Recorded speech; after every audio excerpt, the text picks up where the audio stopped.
School खुलने का इंतज़ार तो 29 राज्यों के बच्चे और पेरेंट्स कर रहे हैं और सबका एक ही सवाल है, आखिरकार कब खुलेंगे स्कूल। हेलो दोस्तों, मैं हूं रामजी सूर्यवंशी और अगर आप पेरेंट्स या स्टूडेंट हैं तो ये वीडियो आपके लिए बहुत ही ज़रूरी होने वाला है, क्योंकि इस वीडियो में अपन बात करेंगे एक ऐसे टॉपिक की जो आपके लिए बहुत ही रिलेवेंट है और आपके लिए बहुत इम्पोर्टेंट है, और वो टॉपिक है कि स्कूल कब खुलेंगे। अब यहाँ पर दोस्तों ये बात इतना ज़्यादा इम्पोर्टेंट नहीं है कि स्कूल कब खुलेंगे, उससे पहले कुछ चीज़ें और हैं जो आपको समझनी चाहिए और वो आपके लिए बहुत ही इंपॉर्टेंट है। अगर आप उनको समझ लेते हैं तो आपका जो ये डाउट है या फिर आपका जो एक क्वेश्चन है कि स्कूल कब खुलेंगे, आई होप वो क्लियर होगा और आप मेरे इस आंसर से या फिर मेरी इस वीडियो से बहुत ही संतुष्ट होंगे।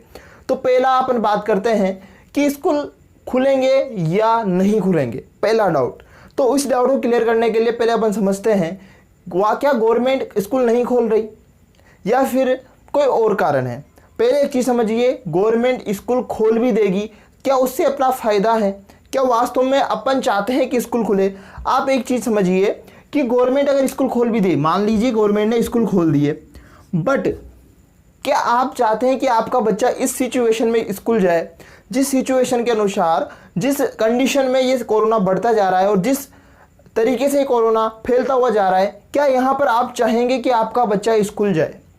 आई होप यहाँ पर कोई भी पेरेंट्स और कोई भी स्टूडेंट ये नहीं चाहेगा कि वो अपनी जान संकट में डाले, क्योंकि सभी पेरेंट्स को और सभी स्टूडेंट को एक चीज़ बहुत ही अच्छी तरीके से समझ लेनी चाहिए, जान है तो जहान है। मतलब भगवान न करे अगर आप अपने बच्चे को पढ़ने के लिए भेज देते हैं और अगर उसको कोरोना हो जाता है, क्योंकि जिस हिसाब से ये कोरोना बढ़ता जा रहा है तो निश्चित रूप से इसके होने की जो प्रायिकता है, इसके होने की जो प्रोबेबिलिटी है वो बहुत ज़्यादा है। तो यहाँ पर आपको एक चीज़ ध्यान देनी है कि अगर बच्चा सुरक्षित है तभी ही उसकी एजुकेशन काम की है। अगर बच्चा सुरक्षित ही नहीं रहेगा, अगर बच्चे को मान लेते हैं अगर कुछ हो जाता है तो वो आपकी ऐसी एजुकेशन किसी काम की नहीं है। तो यहाँ पर पेरेंट्स को, स्टूडेंट को ये समझ लेना चाहिए कि स्कूल खुलवाना या गवर्नमेंट पर अगर अपने प्रेशर डाले या गवर्नमेंट भी अगर ज़बरदस्ती ऐसा करती है, स्कूल खोलने का प्रयास करती है, तो वो बिल्कुल एक तरीके से आप ये मान सकते हैं कि वो किसी भी तरीके से अपने लिए बेनिफिट नहीं रहेगी। वो चीज़ें वो अपने लिए कहीं ना कहीं माइनस पॉइंट है और अपन को ऐसा करना मेरे को ये लगता है नहीं करना चाहिए। क्योंकि अगर आप स्कूल खोल भी देते हैं ऐसी सिचुएशन में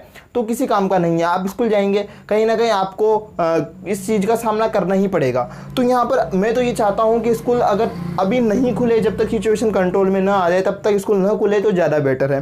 लेकिन एक चीज़ और समझने वाली ये है, अगर स्कूल नहीं खुलेंगे तो क्या अपन ने जैसे 4-5 महीने पिछले अपने टाइम वेस्ट किया, बच्चों का भी टाइम वेस्ट हुआ, क्या अब बच्चे ऐसे ही वेट करते रहे? तो यहाँ पर ये भी बिल्कुल गलत है। अगर आप स्टूडेंट हैं या फिर अगर आप पेरेंट्स भी हैं तो आपको ये चाहिए कि आपका बच्चा पढ़ना शुरू कर देना चाहिए। मतलब स्कूल खुले या नहीं खुले, आपका बच्चा पढ़ता रहना चाहिए, घर पर उसको पढ़ाई स्टार्ट हो जानी चाहिए। अब यहाँ पर एक चीज़ और समझिए, इंडिया में बेसिकली एक प्रॉब्लम है। वो प्रॉब्लम ये है कि इंडिया में थोड़ा सा टेक्नोलॉजी को अभी इतनी आसानी से बच्चे अडोप्ट नहीं कर पाएंगे। हालांकि अगर हम बात करें किसी भी डेवलप कंट्री की, तो वो जैसे मान लीजिए अमेरिका है, लंदन वगैरह है, तो यहाँ पर ऑलरेडी बच्चे ऑनलाइन पढ़ रहे थे तो उनको कोई ज़्यादा इफेक्ट इसका नहीं पड़ा है। वहाँ पर बच्चे अभी नॉर्मली वहाँ पर जैसे पढ़ते थे वैसे पढ़ ही रहे हैं।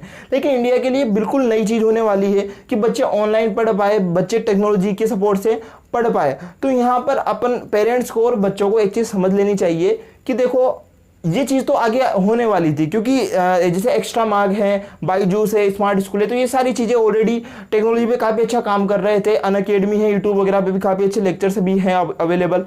तो ये होने वाली थी ऑलरेडी। बट अगर कोरोना नहीं आता तो ये 2025, 2026 तक, यहाँ तक कि 2030 तक भी ये चीज़ें चली जाती। मतलब अब कोरोना के आने से इन चीज़ों का फ़ायदा हुआ है, और जो टेक्नोलॉजी 2025-2026 में इंडिया में आने वाली थी अब वो 2021-22 में ही आ जाएगी, ये समझिए आप। तो एजुकेशन ऑनलाइन होने वाली थी, वो तो अपन को एक दिन करना ही था। तो यहाँ पर आप इसको एक पॉजिटिव वे में ले सकते हैं कि जो चीज़ अपन को 2 या 3 साल बाद करनी थी उसको क्यों ना अभी, क्योंकि अभी तो अपने पास कोई और दूसरा ऑप्शन भी नहीं है, तो अपन अभी बहुत ही आसान तरीके से कर सकते हैं। तो यहाँ पर सभी स्टूडेंट्स को ऑनलाइन शिफ्ट हो जाना चाहिए और अपनी पढ़ाई शुरू कर देनी चाहिए, और पेरेंट्स भी स्टूडेंट को ऑनलाइन जाने में सपोर्ट करें, उसको पढ़ने में सपोर्ट करें। यहाँ तक कि बहुत सारे अभी ऐसे स्कूल हैं जो ऑनलाइन शिफ्ट हो चुके हैं, बहुत सारे ऐसे स्कूल हैं जो अभी ऑनलाइन शिफ्ट नहीं हुए, बहुत सारी कोचिंग एजुकेशन सेंटर वगैरह बहुत सारी चीज़ें। तो इन सबको भी अपना जो पढ़ाने का जो ट्रेडिशनल तरीका है उसको चेंज करके ऑनलाइन शिफ्ट हो जाना चाहिए।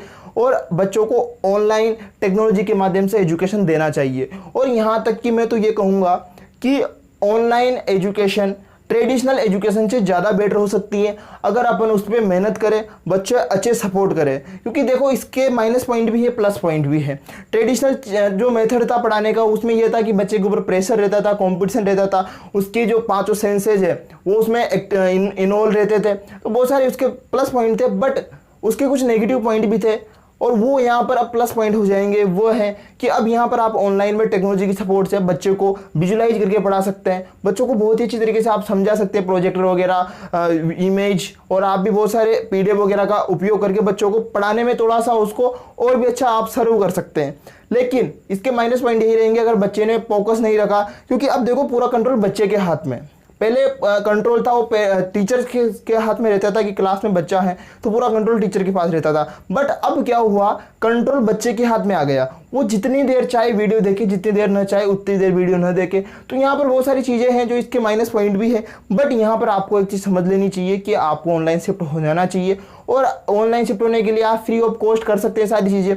आपको करना क्या है, जिस भी क्लास में आप हैं उस क्लास का सिलेबस आप जो आपकी बोर्ड है उसने सारे ने अनाउंस कर रखा है, आप वहाँ से जाके सिलेबस देखिए। और उस सिलेबस को आप अगर फ्री ऑफ कॉस्ट पढ़ना चाहते हैं, आपका स्कूल वाला या फिर आपकी कोचिंग सेंटर वाला अगर ऑनलाइन प्रोवाइड नहीं कर रहा है, तो आप क्या कर सकते हैं, फ्री ऑफ कॉस्ट बहुत सारे ऐप हैं, अनअकैडमी वगैरह, इन सब से आप पढ़ सकते हैं। या फिर आपको फ्री ऑफ कॉस्ट ही पढ़ना है तो आप एक काम कीजिए, जो भी टॉपिक आप पढ़ना चाहते हैं रेगुलर बेस पे अपना टाइम टेबल बना के उसी टॉपिक को आपने सिलेबस वहाँ से गूगल से देख लिया, उसके बाद में उसी सिलेबस को आप यूट्यूब पे आके सर्च कीजिए। लगभग सारी चीज़ें आप जो भी पढ़ना चाहते हैं वो सारी चीज़ें यूट्यूब पे अवेलेबल है फ्री ऑफ कॉस्ट। तो आप उनको देखिए और पढ़ाई स्टार्ट कीजिए। तो यहाँ पर मेरा तो यही कहना है कि आपको अभी तक पढ़ाई स्टार्ट कर देनी चाहिए, क्योंकि बहुत सारा टाइम आपका ऑलरेडी वेस्ट हो चुका है।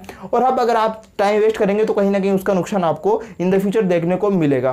तो अगर आप फिजिक्स और मैथ पढ़ना चाहते हैं तो ये भी चैनल आपके लिए बहुत इंपॉर्टेंट है, आप इसको भी सब्सक्राइब कर सकते हैं अगर आप 11th-12th के स्टूडेंट हैं। या फिर अगर आप एजुकेशन से जुड़े रहना चाहते हैं, एजुकेशन संबंधित जो अपडेट आते हैं या जो भी न्यूज होती है एजुकेशन संबंधित, आप उससे जुड़े रहना चाहते हैं, तब भी आप इस चैनल को सब्सक्राइब कर सकते हैं। फिर मिलेंगे अगली वीडियो में। अगर वीडियो पसंद आया है तो आप लाइक कर दीजिए, और अगर आपका कोई भी सवाल, कोई भी अगर आपका फीलिंग हो तो आप उसको कमेंट बॉक्स में जरूर बताइए। फिर मिलते हैं अगली वीडियो में, तब तक के लिए have a nice day, good bye.